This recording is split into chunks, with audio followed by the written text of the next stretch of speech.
Bonjour, dans ce tuto, vous allez comprendre la différence entre le hub et le switch, qui sont tous deux du matériel informatique permettant de relier des ordinateurs entre eux pour les faire communiquer.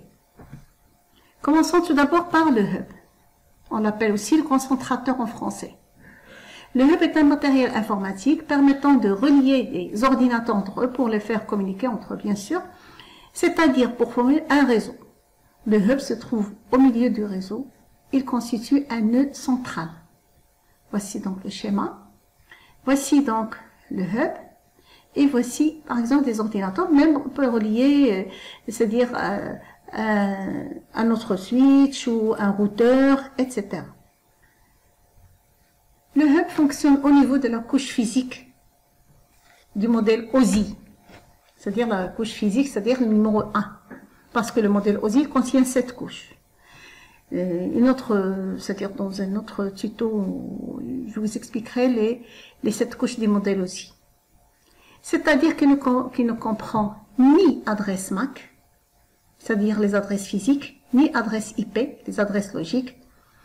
C'est pour cela que lorsqu'un hub reçoit des données venant d'un ordinateur, il les transfère vers tous ses ports, à l'exception du port source, bien sûr.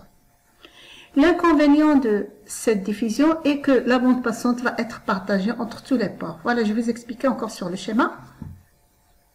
Supposons que le PCA veut envoyer, par exemple, un message ou c'est-à-dire une information vers un autre, supposons le F. Lorsque le hub reçoit cette information ou ce message, il le reçoit sur ce port. Supposons que ça c'est le port A, numéro 2, 3, etc. Il reçoit donc le message venant de A qui va être divisé ou envoyé vers le port où se trouve c'est-à-dire l'ordinateur F. Lorsqu'il le reçoit, lui, il n'est pas intelligent. Qu'est-ce qu'il fait? Puisqu'il ne comprend ni adresse ni rien. Et normalement, lorsqu'une trame est arrivée c'est-à-dire sur un port du hub, elle contient déjà l'adresse, c'est-à-dire une adresse MAC, une adresse physique et une adresse logique IP. Lui, il ne comprend rien de ces adresses. C'est pour cela que il ne connaît c'est-à-dire il ne connaît sur ces ports, aucun de ces PC-là. Donc c'est pour cela que une fois cette trame est reçue ou ce message est reçu sur ce port, lui qu'est-ce qu'il fait? Il va le diffuser sur tous les autres ports, à l'exception d'où vient c'est-à-dire ce message.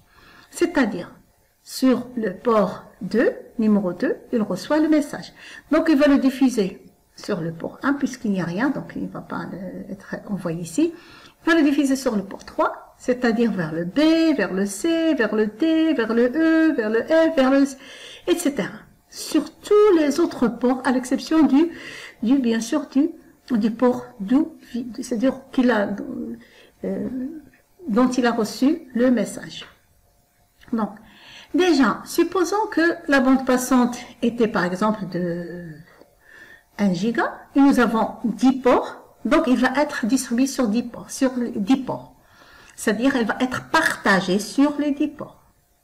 Déjà, la communication, elle va être lente.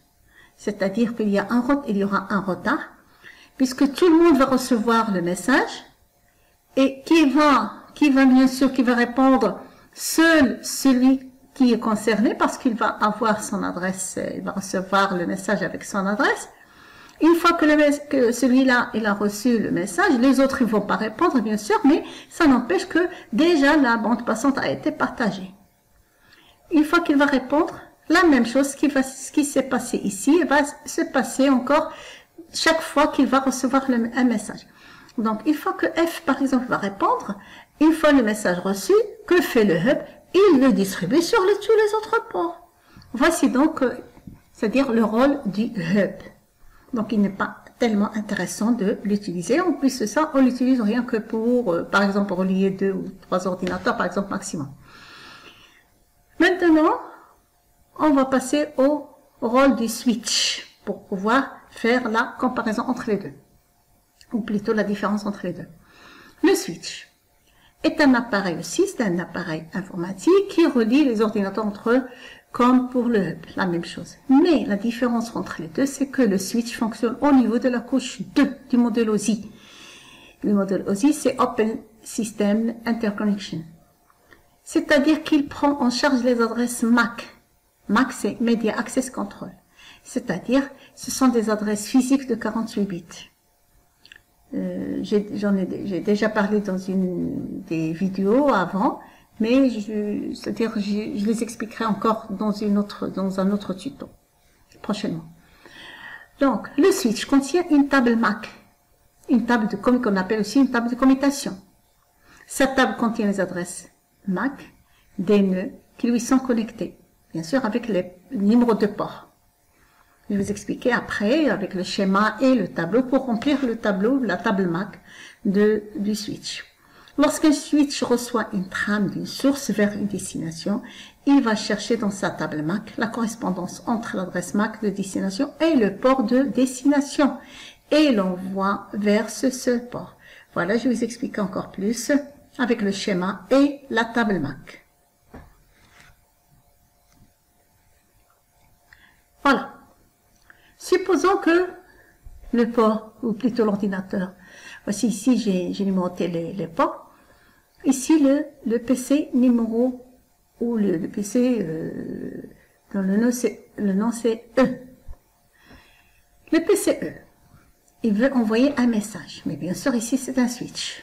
Il veut envoyer un message, supposons vers le PC, par exemple B.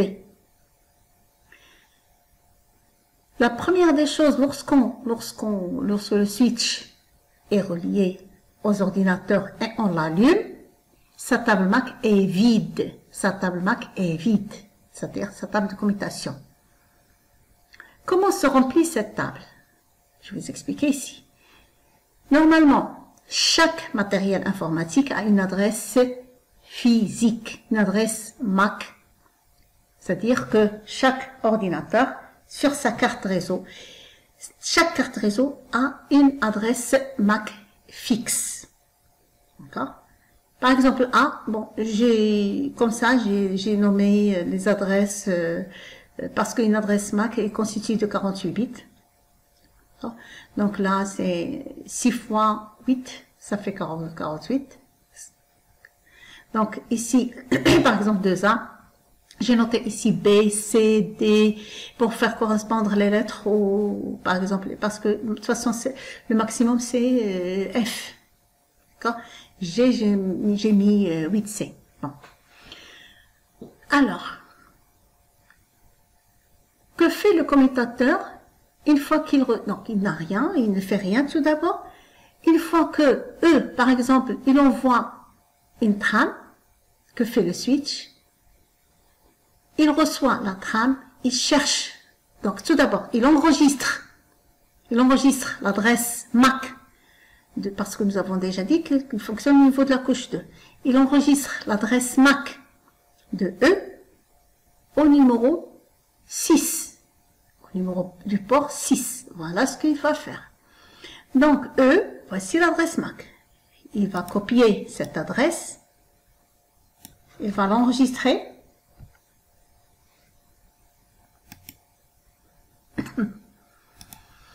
Il va l'enregistrer dans sa table MAC ici pour faire la correspondance entre le port et l'adresse MAC. Voilà, il va la coller.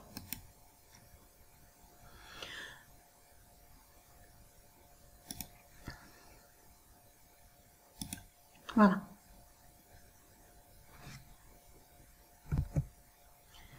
Puis après, il va chercher dans sa table MAC, parce que une trame, il contient l'adresse MAC source et destination.